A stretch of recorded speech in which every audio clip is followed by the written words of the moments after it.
चांद लाखों लाखों वर्षों से चांदनी के रूप में अमृत वर्षा कर दिन भर के थके हारे क्लांत प्राणियों को आनंद के सागर में ले जाता है।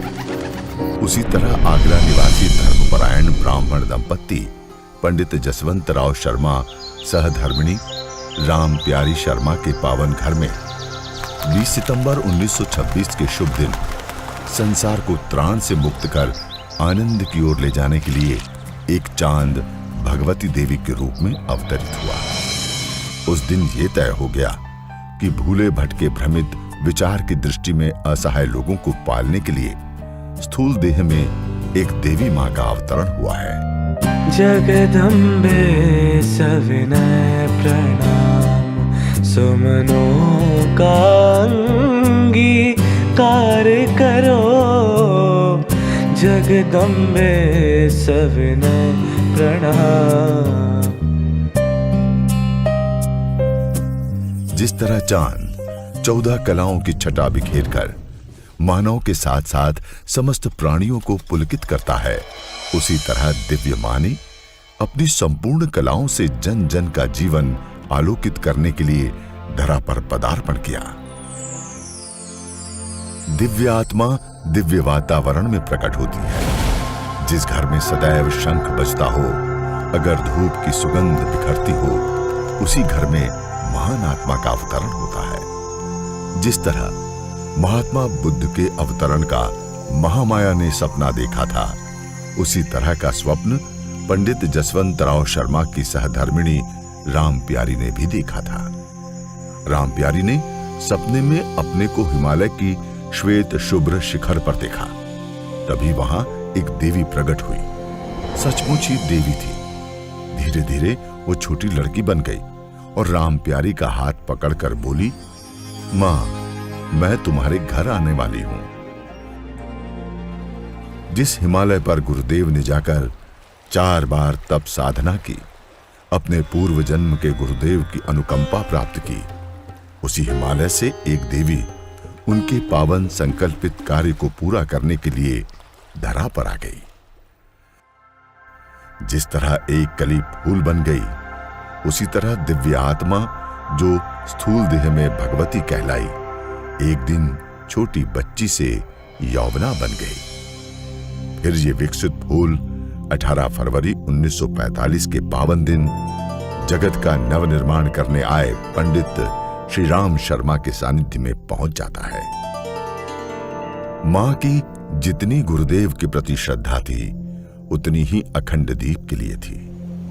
जो उम्र घूमने खाने दाम्पत्य आनंद की होती है, उस उम्र में मां भगवती बिना समय खोए गुरुदेव के मिशन कार्य में जुट गई। अखंड ज्योति संस्थान में प्रतिवर्ष जिज्ञासुओं के ढेरों पत्र आते थे। चूंकि गुरुदेव साधना और लेखन कार्य के लिए अधिक समय देते थे, अतः पत्रों का उत्तर देना उनके लिए किंचित परेशानी करने वाला हो जाता था। मां भगवती ने पूरे विवेक से पत्रों का उत्तर लिखकर उन्हें परेशानी से मुक्त करने का बीड़ा उठाया। जिज्ञासु पत्रों का उत्तर पाकर गदगद हो जाते थे।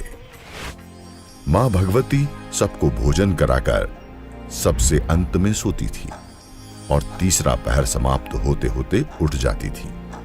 मात्र 3 से 4 घंटे की निद्रा चौथे पहर से गुरुदेव के साथ गहन साधना करना, गायत्री मंत्र का जाप करना, पूजा आराधना करना उनकी नियमित दिनचर्या थी। साधना और मिशन का कार्य परिवार का उत्तरदायित्व संभालते हुए संपन्न करना किसी देवी शक्ति के लिए ही संभव है। मां भगवती गुरुदेव से साधना के गुर सीखकर साधना के समय गुरुदेव के साथ सूक्ष्म शरीर से दिव्य लोकों, दिव्य साधना केंद्रों की यात्रा करती। चमत्कार होने लगा।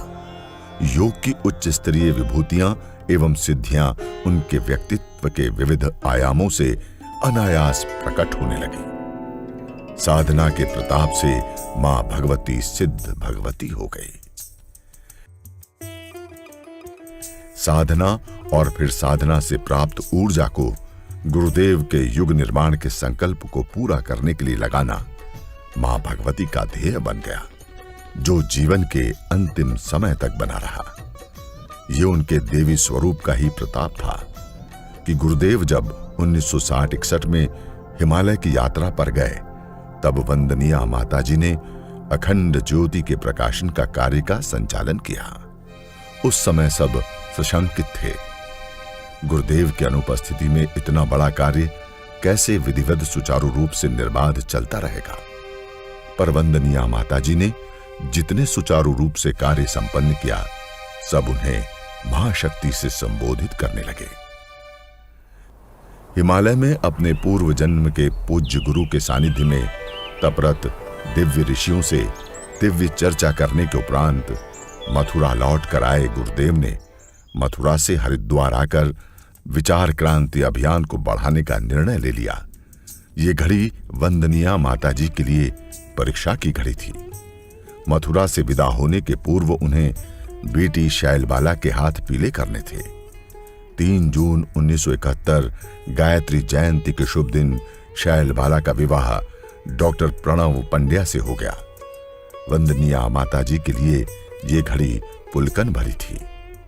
अब वे निश्चिंत होकर गुरुदेव के साधना संकल्प में सहयोग कर सकती थी। विवाह के 2 सप्ताह बाद ही 17 से 20 जून तक विदाई समारोह का आयोजन किया गया।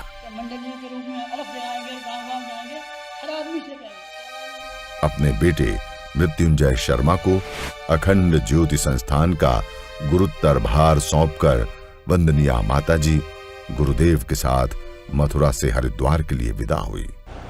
अखंड दीपक हाथों में संभाले हुए 2-3 कार्यकर्ताओं के साथ वंदनीय माताजी और गुरुदेव हरिद्वार पहुंचे। गुरुदेव ने 1968 में हिमालय जाने से पूर्व हरिद्वार में 1.5 एकड़ जमीन की व्यवस्था कर ली थी, लेकिन पास में सिर्फ जमीन ही थी। मात्र 3 कमरे, 1 कुआं, 1 गाय, यही था नए संस्थान का स्वरूप। लेकिन तपस्वी के लिए किस बात की कमी? सत्य का मार्ग हमेशा मंजिल तक पहुंचा देता है। साधना और तपस्या का परिणाम है आज का शांति कुंज, युग परिवर्तन का पावन तीर्थ। प्रतिवर्ष लाखों लोग आते हैं, मां गायत्री का आशीर्वाद प्राप्त करते हैं और गुरुदेव के बताए मार्ग पर चलने का संकल्प लेते हैं। युग निर्माण का रथ तब ही चल पड़ा जब गुरुदेव के साथ इसमें वंदनीय माताजी का चक्का जुड़ गया। वंदनीय माताजी की सक्रियता से ही गुरुदेव की कल्पना साकार रूप लेने लगी। 1984 में वंदनीय माताजी ने टोलियों को विदा करते समय पहला प्रवचन दिया था।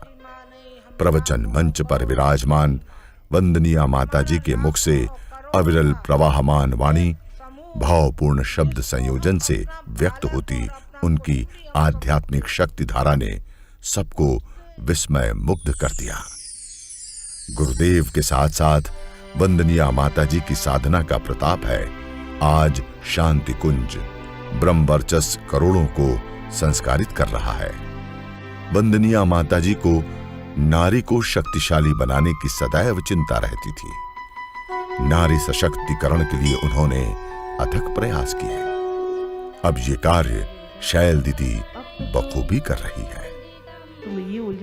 प्रकृति का नियम है सदैव परिवर्तन, कुछ भी स्थिर नहीं है।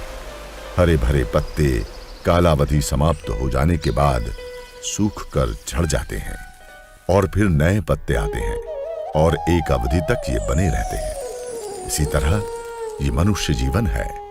एक अवधि तक हमारा जीवन बना रहता है, फिर अंत होता है, उसके बाद एक नया जीवन।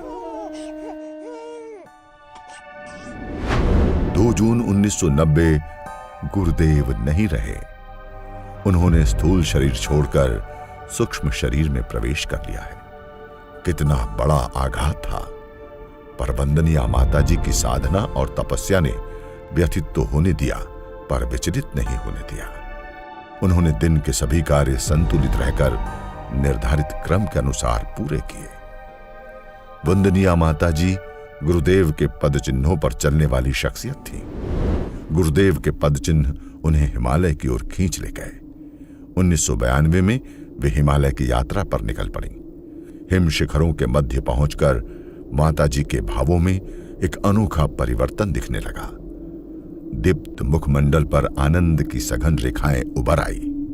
वे कई स्थानों पर ध्यानस्थ हो गईं। गंगोत्री के पास भागीरथ शिला पर तो वे काफी देर ध्यान मग्न बैठी रही। इस ध्यान अवस्था में बहुत कुछ निश्चय कर वे वापस शांति कुंज लौट आए। वापस लौटने पर उन्होंने एक भव्य शपथ समारोह में राष्ट्रव्यापी अश्वमेघ महायज्ञों की घोषणा की। घोषणा के उपरांत परम वंदनीय माताजी ने जयपुर के प्रथम अश्वमेघ के लिए अपनी यात्रा प्रारंभ की। उनका ये क्रम भिलाई, गुना, भुवनेश्वर, लखनऊ, बड़ौदा, भोपाल, नागपुर, ब्रह्मपुर, कोरबा, पटना, कुरुक्षेत्र एवं चित्रकूट में होने वाले अश्वमेघ यज्ञों में जारी रहा। चित्रकूट अश्वमेघ महायज्ञ के समय वंदनीय माताजी उन सभी स्थानों पर गई जहां प्रभु श्री राम, माता सीता एवं भाई लक्ष्मण के साथ गए थे। कादमगिरी, स्फटिकशिला, गुप्त गोदावरी आदि स्थानों की यात्रा उन्होंने पूरे मनोभाव से की। भारत में अश्वमेघ महायज्ञों का अभियान चलाने के बाद वंदनीय माताजी ने इस अभियान को सर्वप्रथम इंग्लैंड के लेस्टर नामक स्थान में 9 से 11 जुलाई 1993 में अश्वमेघ महायज्ञ आयोजित किया गया। वहां उन्हें डिवाइन मदर का संबोधन मिला। इंग्लैंड के बाद टोरंटो, कनाडा में अश्वमेघ महायज्ञ आयोजित हुआ। 23 से 25 जुलाई 1993 के दिनों में आयोजित इस यज्ञ में वंदनीय माताजी शैल दीदी एवं डॉक्टर प्रणव पंड्या के साथ सम्मिलित हुई। इसके बाद वंदनीय माताजी 19 से 22 अगस्त 1993 में अमेरिका के लॉस एंजलिस शहर में आयोजित 1008 कुंडीय महायज्ञ में सम्मिलित हुई। यहां मां का आशीर्वाद लेने लगभग 3000 अमेरिका वासी पहुंचे। इनमें बड़ी संख्या में हिंदी न जानने वाले अमेरिकन भी थे। जब रोम रोम में युग निर्माण का भाव समाया हो तब व्यक्ति देह के स्तर से काफी ऊपर उठ जाता है। उसे शरीर की नहीं, समाज की चिंता रहती है। काफी अस्वस्थ होने के बावजूद वंदनीय माताजी 20 अप्रैल 1994 को चित्रकूट में आयोजित अश्वमेघ महायज्ञ में पहुंची थी। उन्हें वहां न जाने के लिए बहुत आग्रह किया गया, पर उनके लिए मिशन का कार्य शरीर से ज्यादा महत्व रखता था। चित्रकूट से लौटने के बाद उनका स्वास्थ्य तेजी से गिरने लगा। ऐसा लग रहा था जैसे महामाया खुद ही अपनी योग माया समेट रही है। ये मृत्यु नहीं, शरीर त्यागा था। जैसे ड्यूटी पूरी कर घर को जा रही थी। शरीर रुग्ण था, मन प्रसन्न था, चेहरे पर संतोष था। भाद्रपद पूर्णिमा 19 सितंबर 1994 को 11:50 पर वंदनीय माताजी गुरुदेव की सत्ता में जा मिली। इस तरह युग निर्माण की बुनियाद का दूसरा पत्थर पहले पत्थर से जा मिला। प्रखर प्रज्ञा के साथ सजल श्रद्धा जा मिली। आज गुरुदेव और उनकी छाया वंदनीय माताजी का स्थूल देह नहीं है, पर वे दिव्य रूप से शांति कुंज के कण कण में समाये हुए हैं।